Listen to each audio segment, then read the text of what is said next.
Gamit buat les bahasa Inggris yuk. Apa sih yang murid? Nah, aku kalau dulu ya. Udah guys.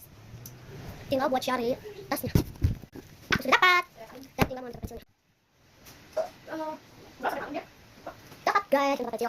Nah, kita masuk ke tas hitam. Udah kan? Udah. Udah, aku ambil tuh buru-buru. Ada di situ. Ada ya guys. Selesai. Aku tinggal mau sarapan pakai popcorn. Popcorn aku. Ini yang asin. Ini yang manis.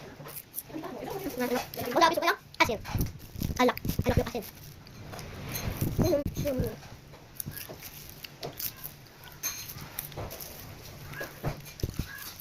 Udah aku makan kalau makanan habis.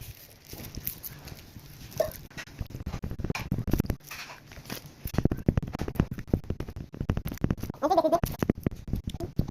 Enggak yang putihan. Apa? Tapi dong. Siapin dulu. Lagi. Tapi udah katayan. Apa?